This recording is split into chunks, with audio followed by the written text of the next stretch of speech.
Yang menarik, yang terbaru yang diketemukan oleh ilmuwan dari New Zealand, dari Universitas Canterbury, ya, di mana di tahun ini tahun 2020 ini dia mengumumkan penemuannya ada planet yang disebut sebagai super Earth, ya, sangat mirip dengan bumi.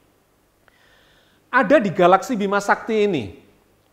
Jaraknya dari pusat galaksi Bima Sakti itu sekitar 25.000 tahun cahaya. Tetapi masih ada di wilayah namanya habitable zone atau green zone. Ya, green zone atau habitable zone itu menggambarkan sebuah jarak dari matahari, ya, planet dari mataharinya, di mana itu tidak terlalu panas, tidak terlalu dingin, memungkinkan untuk ditinggali oleh kehidupan.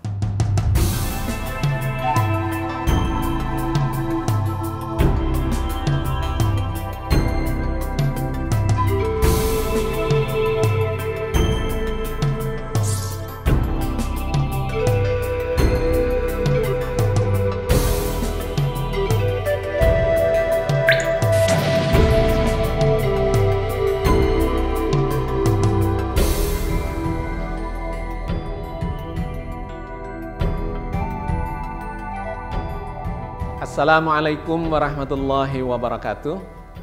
Alhamdulillahirabbil alamin. Ma khalaqas samawati wal arda wa ma bainahuma la'ibin. Wassalatu wassalamu ala nabiyyina Muhammadin wa ala alihi wa ashabihi wa ummatihi ajmain. Sahabat sekalian, alhamdulillah kita berjumpa lagi di program Islam Futuristik episode yang ke-10. Kita akan melanjutkan di bagian akhir dari kajian kita tentang bagaimana para ilmuwan melacak kehidupan di luar angkasa sekeluarnya dari tata surya. Karena di episode-episode yang lalu sampai dengan episode yang ke-9 kita sudah melakukan pelacakan itu, ya, di berbagai planet mulai dari Merkurius, Venus, Bumi, Mars, Jupiter, Saturnus, Uranus, dan Neptunus. Tidak menemukan adanya kehidupan itu kecuali di planet istimewa, planet yang ketiga yang nanti akan kita kaji lebih khusus, yaitu planet Bumi yang kita tinggali ini. Nah, sebelum kembali ke planet Bumi, kita ingin tahu serba sedikit bagaimana ilmuwan sudah melakukan upayanya maksimal untuk melihat kehidupan di luar angkasa, di luar tata surya kita. Kita tetap merujuk kepada ayat di dalam Al-Quran bahwa menurut Al-Quran sesungguhnya ada kehidupan di luar angkasa itu, ya, yang digambarkan oleh surat Asy-Syura ayat 29. A'udzubillahi minasyaitonirrajim. Bismillahirrahmanirrahim. Wa min ayatihi khalqus samawati wal ardi wa ma bassa fihima min dabbah wa huwa 'ala jam'ihim idza yasha'u qadir. Dan di antara tanda-tanda kekuasaan Allah itu adalah menciptakan, menjadikan langit dan bumi dan menyebarkan makhluk di antara keduanya dari makhluk yang disebut sebagai dabbah. Dan jika Allah menghendaki, maka Allah akan mengumpulkan seluruhnya itu. Sahabat sekalian, ayat ini menjadi landasan kita bahwa di luar angkasa itu mestinya ada kehidupan, meskipun sampai hari ini para ilmuwan belum menemukan itu. Dan yang kedua adalah ayat yang bercerita tentang gugusan bintang. Gugusan bintang yang ini menjadi landasan kita untuk melacak lebih jauh berdasarkan data-data yang diekspos, dilakukan, dilacak oleh para ilmuwan, bukan hanya di tata surya ini, melainkan di gugusan bintang yang lain, karena boleh jadi di bintang-bintang itu ada planet-planetnya.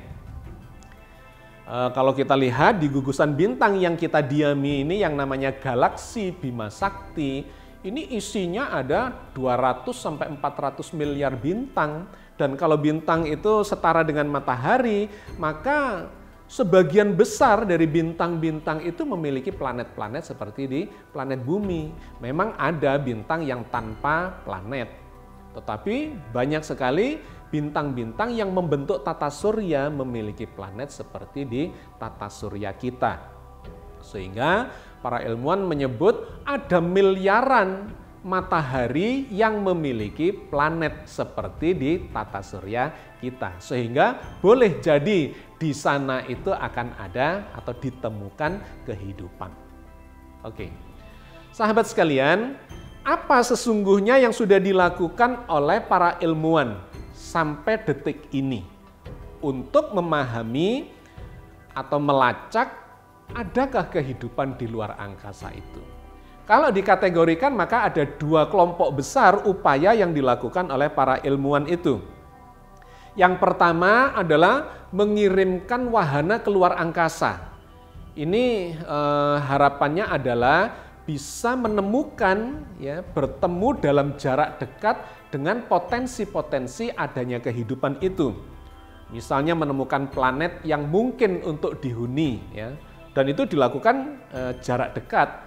Dipotret melalui wahana-wahana tanpa awak yang sudah banyak dikirimkan oleh para ilmuwan, tetapi yang sudah sampai di luar tata surya kita atau dirancang untuk sampai keluar tata surya kita itu ada 5. Yang pertama, ya ini beberapa sudah kita bahas di sebelumnya, tetapi saya ulang untuk menyambungkan dan melihat apa upaya terakhir yang sedang terjadi, ya. Kondisi terakhir yang sedang terjadi dengan wahana ini.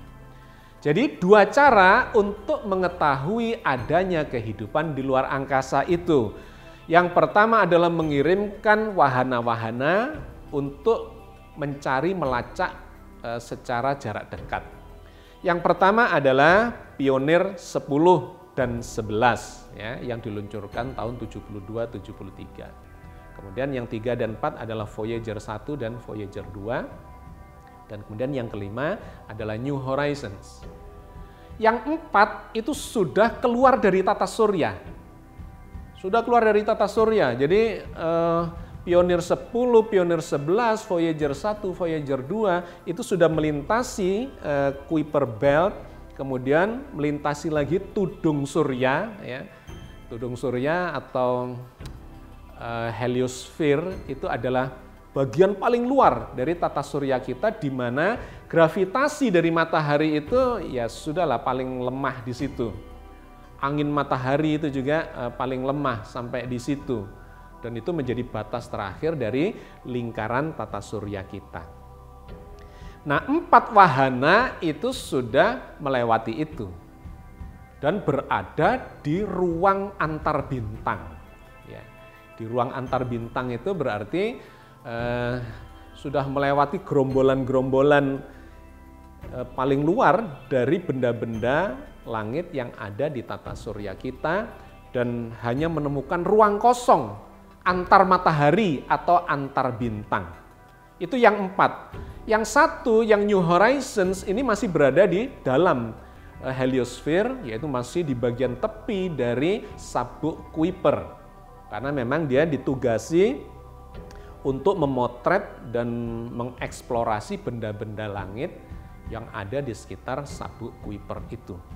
Nah, yang 4 ini sudah lepas dan melakukan perjalanan sangat jauh antar bintang. Nah, menariknya antar bintang ini adalah ruang kosong, ya, ruang kosong. Yang paling dekat saja itu bintang Alpha Centauri, jaraknya adalah sekitar 4 tahun perjalanan cahaya. Di mana 1 tahun perjalanan cahaya adalah sekitar 9,5 triliun kilometer. Anggaplah bulat, ya, 10 triliun kilometer. Maka 4 tahun cahaya itu artinya adalah berjarak sekitar 40 triliun kilometer. Nah, ini kalau ditempuh oleh wahana tanpa awak yang sudah lepas dari tata surya itu, ternyata membutuhkan ratusan ribu tahun untuk sampai ke tempat itu. Ya, Anda tinggal membagi 40 triliun kilometer dibagi kecepatan masing-masing wahana itu berbeda-beda.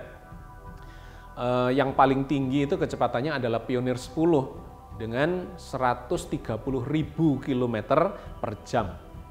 Tetapi Pioneer 11 itu jauh lebih rendah, cuma 40.000 km per jam. Sedangkan Voyager 1 dan Voyager 2 masing-masing adalah 70.000 km per jam dan 60.000 km per jam. Dengan mudah Anda akan bisa membayangkan jarak 40 triliun kilometer dibagi dengan kecepatan itu. Itu masih membutuhkan waktu antara 100.000 sampai 200.000 tahun.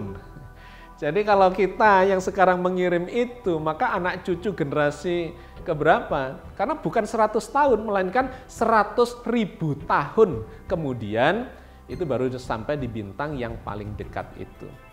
Padahal bintang-bintang di balik itu sangat jauh. Ya, sangat jauh, ada yang 100 tahun perjalanan cahaya. Cahaya saja butuh waktu 100 tahun. Ada yang 1000 tahun cahaya, ada yang 1 juta tahun cahaya, dan seterusnya ya. Contoh misalnya Pioneer 10 itu mengarah ke bintang Aldebaran di rasi Taurus dan membutuhkan waktu kira-kira 4 juta tahun untuk sampai di sana. Jadi sahabat sekalian, saya cuma ingin menunjukkan kepada Anda bahwa ruangan antar bintang ini sedemikian luasnya.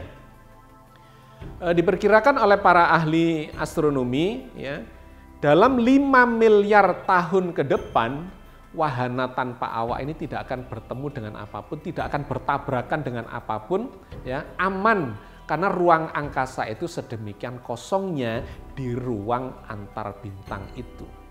5 miliar tahun. Itu lebih tua dari usia bumi kita yang cuma sekitar 4,5 miliar tahun. Jadi kita bisa menggambarkan betapa ya inilah sekarang kondisi terakhir yang sedang dicapai atau maksimum sudah dicapai oleh para ilmuwan astronomi, bahwa wahana yang kita harapkan bisa menemukan tempat yang layak ditinggali oleh kehidupan atau apalagi makhluk hidup, itu ternyata menemui tantangan ruangan kosong yang demikian luasnya, ruang kosong yang demikian jauhnya, sehingga peradaban manusia ini pun tidak cukup ya, untuk mendapatkan kepastian tentang adanya kehidupan itu kalau kita mengirim atau bergantung kepada wahana yang kita kirim keluar angkasa itu. Jadi mentok ini. Ini poin yang pertama, bahwa cara yang pertama dengan cara mengirimkan wahana keluar angkasa itu dalam miliaran tahun ke depan kayaknya tidak akan menemukan apa-apa. Maka para ilmuwan kemudian melakukan yang kedua, yaitu mengamati jarak jauh dengan menggunakan observatorium yang ditempatkan di luar angkasa. Jadi observatorium ya berdasarkan teleskop dan peralatan-peralatan yang bisa melacak gelombang elektromagnetik dari luar angkasa, itu ada yang ground base, ditempatkan di permukaan bumi, dan ada yang ditaruh di orbit di luar atmosfer bumi. Ada yang berjarak sekitar ratusan kilometer dari permukaan bumi, tetapi ada yang lebih jauh lagi pada jarak 1,5 juta kilometer dari permukaan bumi. Untuk apa ini? Untuk melacak sinyal-sinyal kehidupan dari luar angkasa. Jadi bermacam-macam itu peralatan-peralatan yang digunakan oleh para ilmuwan. Tapi prinsipnya adalah melihat sinyal-sinyal dari luar angkasa. Apakah ada kemungkinan atau ada tempat-tempat yang bisa dihuni itu. Di antaranya yang sangat terkenal adalah teleskop Hubble. Ya. Teleskop Hubble ini adalah teleskop yang memiliki kecermatan sangat tinggi ya resolusinya, karena dia digambarkan bisa melihat lalat dalam jarak 16.000 km dengan sangat jelas. Ya, itu kurang lebih gambarannya. Secara umum, teleskop-teleskop yang semacam ini yang ditempatkan di luar angkasa itu memiliki perlipatan 4 miliar kali benda yang bercahaya yang paling redup yang bisa dilihat oleh mata. Jadi kalau kita melihat ada satu bintang sangat redup, ya, maka teleskop-teleskop ini bisa melihat itu dengan kecemerlangan 4 miliar kali. Artinya memang luar biasa desain dari teleskop ini. Pada jarak yang sangat jauh, dia bisa memperbesar dan kemudian bisa melihat lebih detail. Ya. Ada teleskop Hubble yang memiliki kemampuan seperti itu. Dia beroperasi di cahaya tampak. Ya, cahaya tampak itu cahaya yang terlihat oleh mata. Dia juga bisa melihat atau memotreti benda-benda langit di dalam frekuensi ultraviolet. Juga bisa di frekuensi inframerah dan gelombang-gelombang elektromagnetik. Jadi dia umum, ya, dia umum. Dan dia terus melacak ke berbagai arah, ada pertanyaan apa, ada sesuatu yang diingin tahu oleh para ilmuwan, maka dia diarahkan ke sana kemari. Itu adalah fungsi dari teleskop Hubble. Kemudian ada teleskop lain, yaitu teleskop Compton. Ya, ini juga ditempatkan di orbit di atas bumi. Kalau Hubble itu beroperasi di gelombang elektromagnetik secara umum, ya, spektrum yang lebih luas, maka Compton ini hanya melihat benda-benda langit dalam spektrum cahaya atau sinar gamma yang dihasilkan oleh sebuah benda langit. Dengan melihat itu, maka kita akan melihat ada beberapa reaksi-reaksi nuklir di sana yang memberikan indikasi tentang struktur dari benda langit itu. Compton. Yang ketiga, ada teleskop Spitzer yang bekerja di gelombang inframerah. Jadi dia ini melihat ke berbagai penjuru langit dalam frekuensi inframerah. Inframerah itu tidak terlihat oleh mata dan bisa memunculkan bayangan benda, ya, atau penampakan benda di kegelapan. Nah, misalnya di sekitar kita mungkin Anda pernah mendengar, ya, ada teropong atau keker yang bekerja di frekuensi inframerah. Ketika kita tidak memakai itu di dalam kegelapan malam, itu tidak melihat ada apapun. Tapi begitu pakai teropong itu, kita bisa melihat, oh, ada seseorang ternyata bersembunyi di dalam kegelapan. Kenapa? Karena badannya orang itu memancarkan panas. Nah, panas itu memancarkan inframerah dan kemudian tertangkap oleh teropong kita itu. Nah, kurang lebih begitulah cara kerja dari teleskop Spitzer itu. Di dalam kegelapan malam yang sangat gelap, ya, nun jauh di sana, asal ada benda-benda yang memancarkan panas tertentu, maka itu akan tertangkap oleh teleskop ini, ya, itu Spitzer. Nah, yang menarik adalah di teleskop yang berikutnya ini yang disebut sebagai teleskop Kepler. Teleskop Kepler ini disebut sebagai observatorium angkasa, di mana tugasnya khusus untuk melacak eksoplanet. Ya, eksoplanet itu adalah planet-planet yang ada di luar tata surya kita. Planet-planet yang mengitari matahari lain.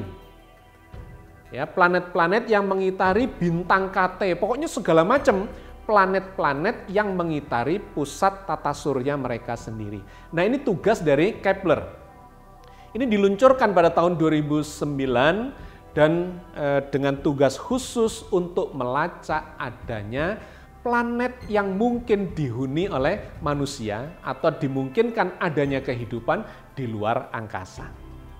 Nah, berbeda dengan teleskop-teleskop yang lain tadi, ya, ada Hubble, ada Compton, ada Spitzer yang dia terus melacak ke sana kemari.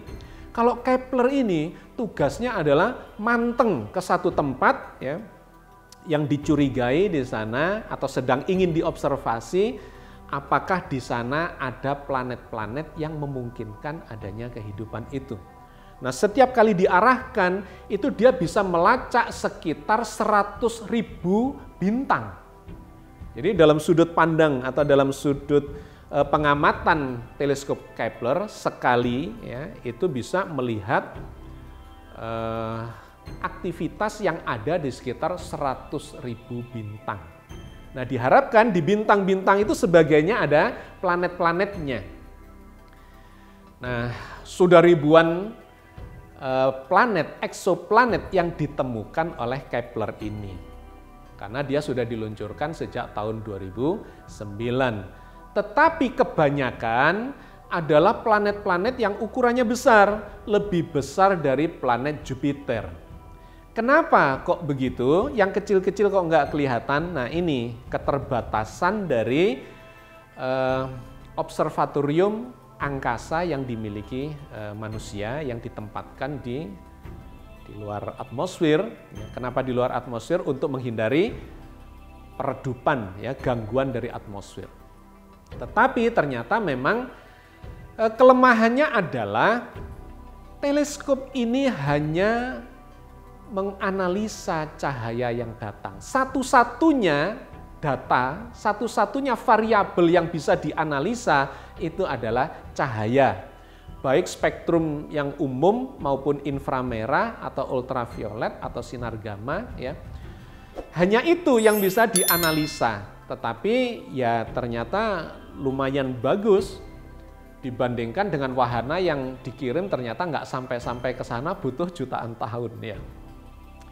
Dengan teleskop ini maka dilakukanlah analisa untuk melihat apakah di sebuah bintang itu ada planetnya. Bagaimana caranya?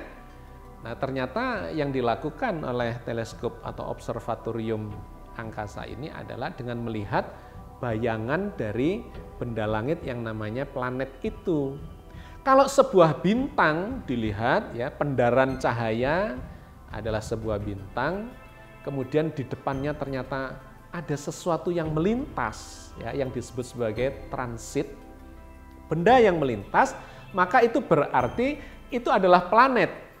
Karena dia, si Kepler ini melihat dalam kurun waktu tertentu ya, dalam durasi tertentu, berhari-hari, bisa berminggu-minggu, bisa berbulan-bulan, atau bertahun-tahun, ya terserah mau diarahkan ke satu bintang tertentu, maka dia akan melihat kalau ada planet yang berputar-putar di sekitar itu, pasti akan terjadi pengulangan. Ya, misalnya sebuah planet yang memiliki durasi orbital, ada yang setahun misalnya. Kalau di bumi kan 365 hari, itu bumi pasti akan kembali lagi ke situ.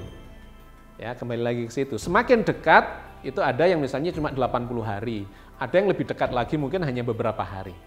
Nah, Kepler ini kemudian mengamati ternyata sejumlah bintang itu ternyata dikelilingi oleh benda-benda atau planet yang seperti itu. Terlihat, oh sekian hari sekali atau sekian minggu sekali atau bulan sekali ternyata benda itu melintas di bintang tersebut. Itu berarti ada planetnya. Nah, dari sana kemudian bisa dianalisa macam-macam, radiusnya berapa, ya, pancaran cahayanya itu apa saja. Nah, yang menarik kenapa kok diketemukannya adalah yang besar-besar, karena memang planet itu kan tidak memancarkan cahaya. Yang memancarkan cahaya adalah bintangnya. Sehingga yang dilihat dari sini itu kan hanya bayangan ya, transit yang melintas di depannya. Tetapi dari pantulan itu kemudian bisa ditemukanlah beberapa spektrum cahaya yang menunjukkan ada apa di sana. Radiusnya berapa, kecepatan orbitnya berapa, diameter ya, jaraknya dia dari bintang yang dikelilinginya itu berapa, dan sebagainya itu bisa dianalisis oleh observatorium angkasa Kepler ini ya. Dengan cara ini Kepler sudah menemukan ribuan eksoplanet, tetapi ukurannya adalah lebih besar dari planet Jupiter. Padahal planet Jupiter itu ukurannya kira-kira 1.300 kali bumi. Yang diharapkan adalah planet yang lebih kecil lagi, dengan gravitasi yang lebih kecil, dan kemudian ada daratannya dan sebagainya yang mirip bumi. Nah, ternyata juga diketemukanlah ada jumlah yang cukup banyak, ribuan juga. Tetapi yang menarik, yang terbaru yang diketemukan oleh ilmuwan dari New Zealand, dari Universitas Canterbury, ya, di mana di tahun ini tahun 2020 ini, dia mengumumkan penemuannya ada planet yang disebut sebagai super Earth, ya, sangat mirip dengan bumi. Ada di galaksi Bima Sakti ini. Jaraknya dari pusat galaksi Bima Sakti itu sekitar 25.000 tahun cahaya. Galaksi Bima Sakti kita itu diameternya sekitar, ya, awalnya ada yang menyebut sebagai 100.000 tahun cahaya. Bumi kita ada di lengannya pada jarak dari pusat kira-kira 26.000 tahun cahaya. Nah, bintang yang diketemukan oleh ilmuwan New Zealand ini, di mana di bintang itu ada planet yang melintasinya yang disebut sebagai super Earth, ya, itu berjarak 25.000 tahun cahaya dari pusat galaksi. Dengan kata lain, dari bumi kita kira-kira berjarak 1.000 tahun cahaya. Nah, menurut ilmuwan New Zealand ini, planet itu sangat mirip dengan bumi. Planet itu sangat mirip dengan bumi, lebih besar sedikit ukurannya dibandingkan dengan bumi, ya. Besarnya antara bumi dengan Neptunus, ya. Itu adalah planet itu. Sedangkan jaraknya dari bintang KT yang dia kelilingi, atau dari matahari yang dia kelilingi, itu lebih dekat dibandingkan bumi dengan matahari. Antara bumi dengan Venus. Jadi kan matahari, Merkurius, Venus, bumi. Nah, jaraknya menurut perhitungan mereka adalah sedikit lebih dekat ke mataharinya dibandingkan dengan bumi. Tetapi masih ada di wilayah namanya habitable zone atau green zone. Ya, green zone atau habitable zone itu menggambarkan sebuah jarak dari matahari, ya, planet dari mataharinya, di mana itu tidak terlalu panas, tidak terlalu dingin, memungkinkan untuk ditinggali oleh kehidupan.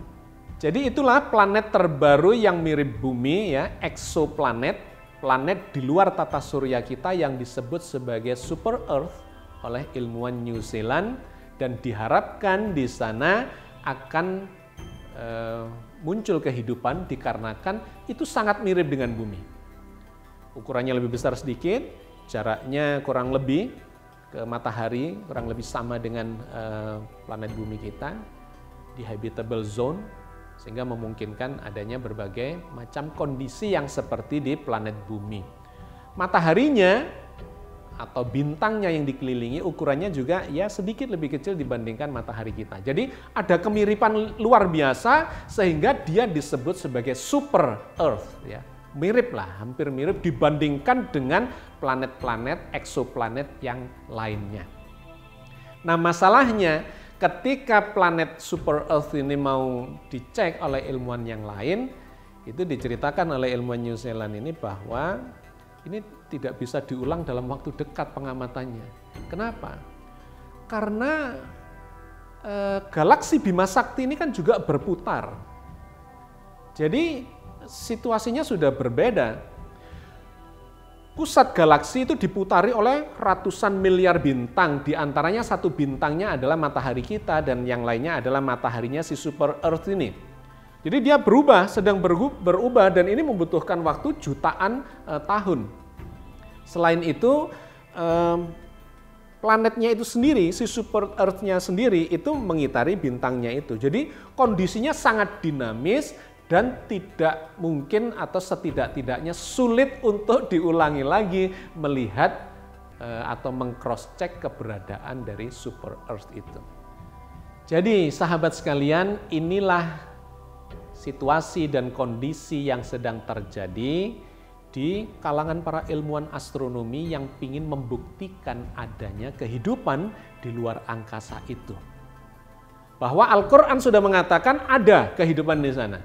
Tetapi para ilmuwan mencoba membuktikan itu, ternyata sampai hari ini belum mendapatkan bukti-bukti itu, disebabkan oleh keterbatasan ilmunya dan disebabkan oleh keterbatasan teknologi yang dimiliki oleh manusia.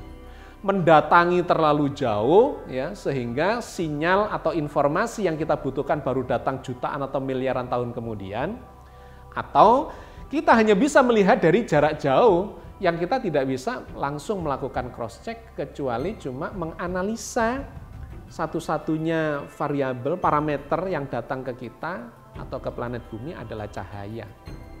Jadi hanya nebak-nebak saja, oh itu mirip dengan planet bumi, oh itu besarnya kurang lebih segitu, oh di sana ada ini, ada itu, strukturnya begitu dan seterusnya dan seterusnya. Tetapi ketika kita kemudian mau datang ke sana, lagi-lagi terbatas oleh teknologi, ya, dibatasi oleh teknologi manusia dan membutuhkan waktu yang lebih lama dari usia kita untuk datang ke sana. Bahkan lebih lama dari usia peradaban manusia yang di bumi ini hanya sekitar baru 200-an ribu tahun yang lalu muncul manusia di muka bumi ini. Sementara waktu yang kita butuhkan ke sana ternyata ordenya bisa jutaan tahun atau bahkan miliaran tahun, saking besarnya jagat raya ciptaan Allah ini. Tapi ilmu pengetahuan dan teknologi terus berkembang. Entahlah ya, nanti akan sampai di mana. Ada harapan-harapan dengan berkembangnya teknologi kuantum. Teleportasi kuantum misalnya yang sekarang sedang dikembangkan oleh Cina, itu ternyata bisa melakukan komunikasi secara real time ya. Waktunya itu ya hampir bisa dikatakan tidak ada delay sama sekali. Itu bisa menempuh jarak yang jauh, tetapi perkembangannya masih sangat dini karena baru bisa berjarak ya, komunikasi sejarak kira-kira 500 km.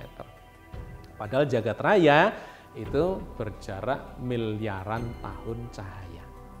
Atau teknologi yang lainnya adalah teknologi yang mampu menembus dimensi, seperti yang pernah kita bahas terkait dengan perjalanan Isra dan Mi'raj itu. Apakah manusia akan bisa menguasai teknologi yang semacam itu, yang sangat canggih? Kayaknya masih sangat jauh. Karena tentang teori dimensi itu pun sampai sekarang masih menjadi perdebatan yang kontroversial dan belum bisa dibuktikan secara empirik kecuali hanya di tataran teori saja. Sahabat sekalian, saya kira saya cukupkan sampai di sini kajian kita. Poinnya adalah ada kehidupan di jagat raya yang menurut informasi dari kitab suci Al-Quran Al-Karim. Tapi ini membutuhkan sains dan teknologi yang mumpuni untuk membutuhkan itu semua, dan ini menjadi tantangan bagi peradaban manusia. Kalau Allah menghendaki, maka di masa-masa datang akan muncul sains dan teknologi yang lebih maju dari yang sekarang, yang akan bisa membuktikan bahwa benar apa yang difirmankan Allah, di jagat raya selain di planet bumi ini ada kehidupan makhluk yang dinamakan sebagai dabbah. Mudah-mudahan bermanfaat buat kita semua. Billahi taufik wal hidayah. Assalamualaikum warahmatullahi wabarakatuh.